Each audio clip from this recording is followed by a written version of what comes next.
ملتان میں ہوا بہت ہی افسوسناک واقعہ۔ دوست نے فائرنگ کر کے دوست کو موت کے گھاٹ اتار دیا۔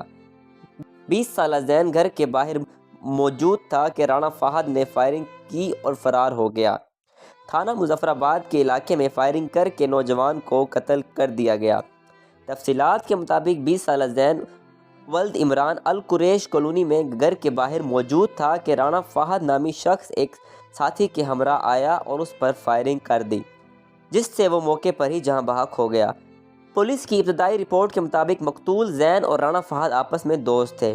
مقتول زین کچھ عرصہ قبل لاہور شفٹ ہو گیا تھا، تھوڑے دن قبل ہی واپس آیا تھا اور اپنی بیگم کا علاج کرا کر ہسپتال سے گھر پہنچا ہی تھا کہ فہد نے اس پر فائرنگ کر دی اور فرار ہو گیا۔ پولیس نے لاش کو تحویل میں لے کر پوسٹ مارٹم کے لیے نشتر ہسپتال منتقل کر دیا ہے۔ ملزم کی گرفتاری کے لیے اقدامات شروع ہو گئے ہیں۔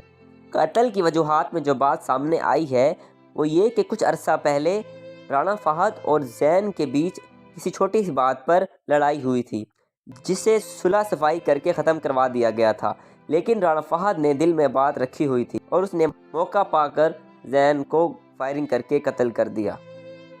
اور اس سے زیادہ افسوسناک بات یہ کہ جس دن زین کا قتل ہوا اسی دن ہی زین کا بیٹا پیدا ہوا۔ بدقسمت دونوں باپ بیٹے ایک دوسرے کو دیکھ نہ پائے۔ زین کی نماز جنازہ مقامی القریش گراؤنڈ میں ادا کر کے پرد خاک کر دیا گیا، جبکہ پولیس نے متعدد افراد کو حراست میں لے کر کارروائی کا آغاز کر دیا ہے۔